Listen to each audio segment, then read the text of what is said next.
বটতলা, বনাম ভারতী পত্রিকা। সেদিন বইমালিনী ঠাকুরবাড়ির উঠোনে পা দিতেই কয়েকজন মেয়ে বউ খিলান পেরিয়ে তাকে টেনে নিয়ে আসে মার্বেলের বারান্দায় মহিলা আসরের মাঝখানে। তার কাছে ঢপ, খেউড়, ঝুমুর গান শুনতে আবদার ধরে তারা। মালিনীর মুখ তখন পানের রসে টই টুম্বুর। পিক ফেলে মুখ ধুয়ে এসে মাদুরের উপর জমিয়ে বসে সে একটি ঝুমুর গেয়ে ওঠে। গানটি চিরাচরিত বৈষ্ণব পদাবলীর একটি লোকায়ত প্যারোডি, ভবানী বা ভবরানীর প্রচলিত ঝুমুর গান।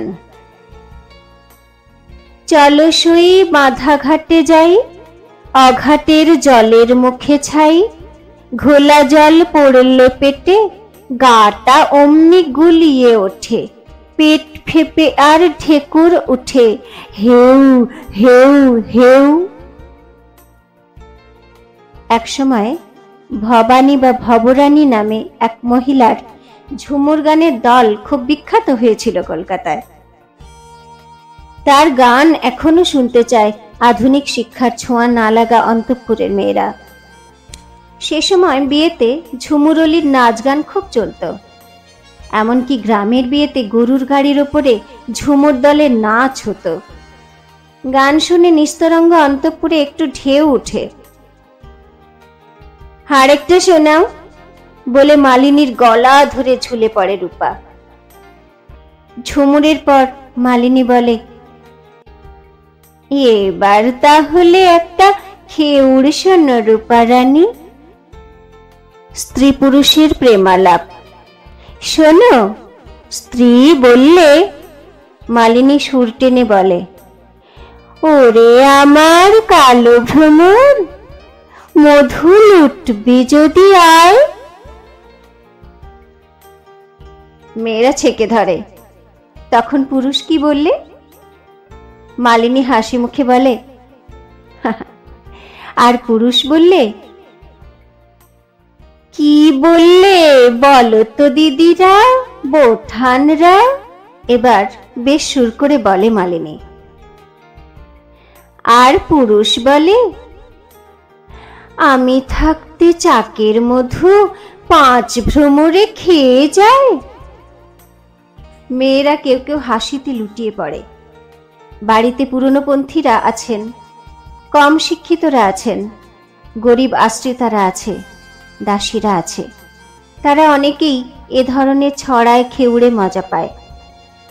সৌদামিনী, নিপময়ী, শরৎকুমারীরও মাঝে মাঝে এমন কৌতুক রস ভালোই লাগে।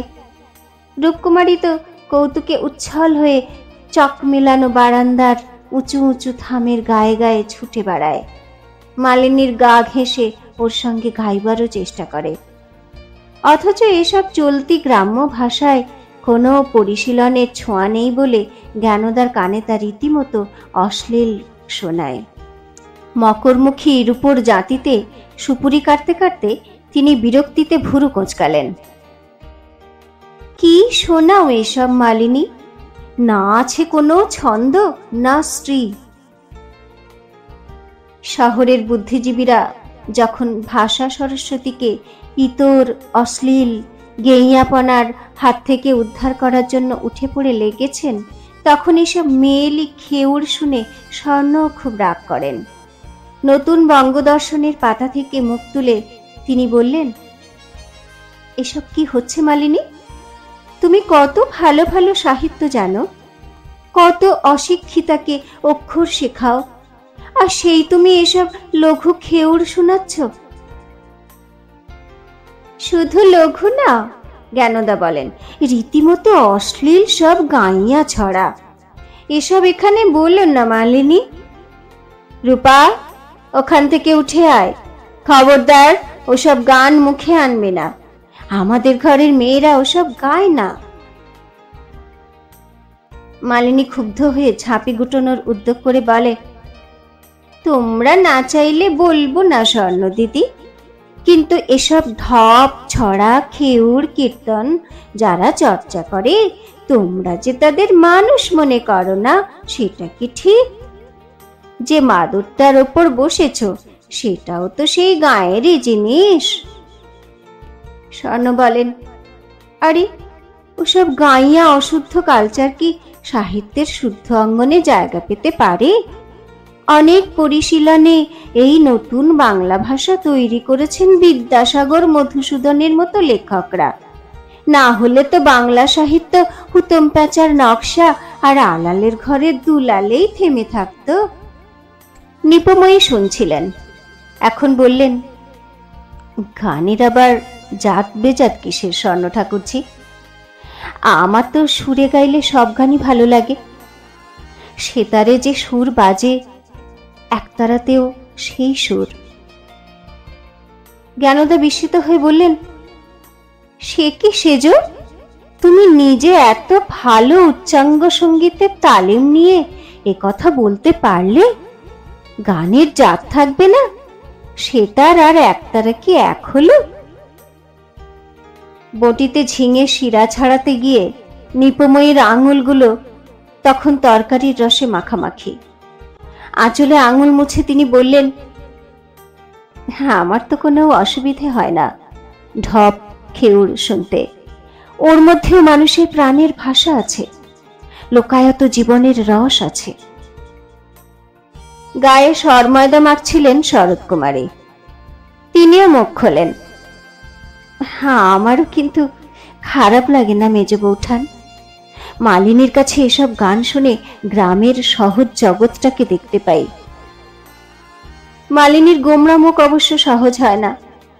সে বলে ওঠে, জানো মেজ বৌঠান, তোমাদের এই গুমরের জন্য এখন শহরে ইতর ভদ্র ভাগ হয়ে যাচ্ছে। হোক না ভাগ, যা রুচিহীন তাকে তো যাতে তোলা যায় না। যতই তোমরা ওই সস্তা খেউড়ে তাল দাও, ওসব গান বাড়ির পরিবেশ নষ্ট করছে। জ্ঞানদা বললেন, আর শুনতে হয় নিজের ঘরে নিয়ে গিয়ে শোনো না।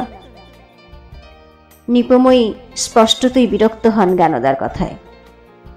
সবসময় এত গুরুগিরি ফলানো ভালো লাগে না বাপু। টিপটপ বিবি সেজে বসে থাকো সারাক্ষণ, আর গভর্নরের পার্টি টার্টিতে যাও বলে কি আমাদের সকলের মাথা কিনে নিয়েছো মেজদি? বাইরে মেলামেশা করি না বলে কি বাড়ির ভেতর আমাদের কোনো মতামত থাকবে না?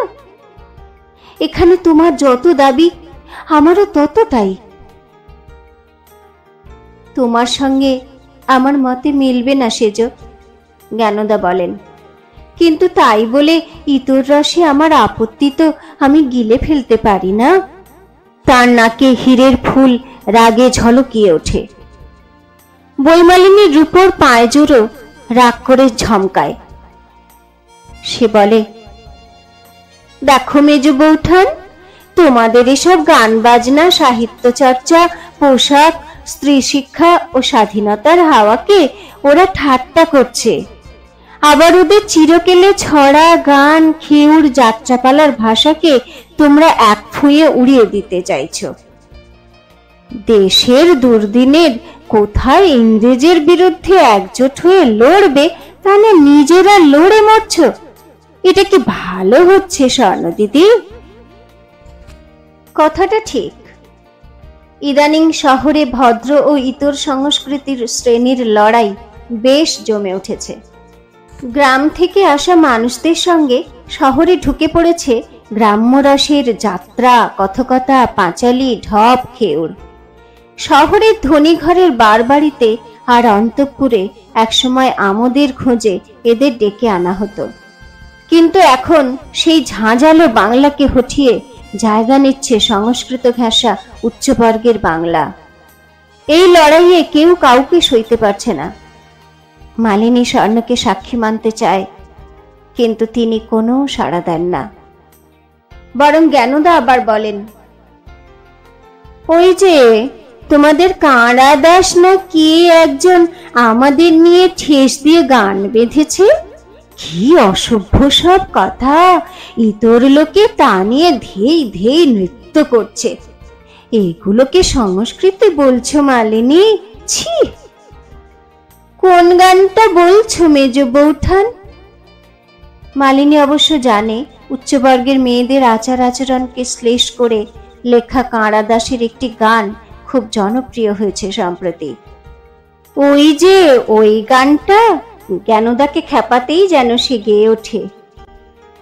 হদ্দ মজা কলিকালে কল্পে কলকে তাই, মাগিতে চড়ল গাড়ি ফেটিং জুড়ি, হাতে ছড়ি হ্যাট মাথায় ষষ্ঠী মাকাল আর মানে না, সেজুতির ঘর আর মানে না, আর শীতে আর মুখ দেখে না, এখন কেবল ফটোগ্রাফ চায়, এখন গাউন পরে ঘোড়ায় চড়ে, গঙ্গা স্নান তো দেছে ছেড়ে, গোসলখানায় খানসামাতে টাওয়েল দিয়ে গা মোছায়। খবরদার, ওই গান গাইবে না মালিনী। স্বর্ণ রেগে ওঠেন। ছি, খানসামা এসে গৃহিণীর গা মুছিয়ে দিচ্ছে, এসব কি কেচ্ছা! ইচ্ছে করে ভদ্রঘরের মেয়ে বউদের টেনে নামাতে চাইছে, আর এত ভুলভাল ছন্দমিল আমার কানে সয় না। সে তো বুঝতেই পারছো দিদি, মালিনী বলে। গ্রাম্য কবিয়াল শহুরে ভদ্র মেয়েদের আচার আচরণ তো নিজের চোখে দেখেনি।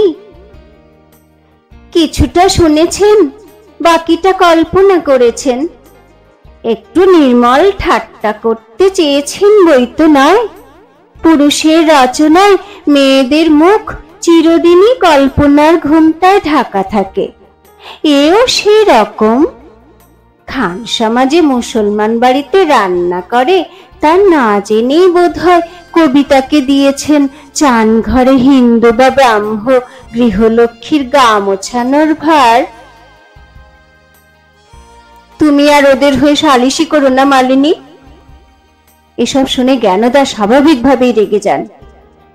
বরং তোমার ঝাঁপিতে পত্রপত্রিকা কি আছে বের করো, নতুন কোনো মহিলা লেখিকার খোঁজ পেলে কিনা বলো।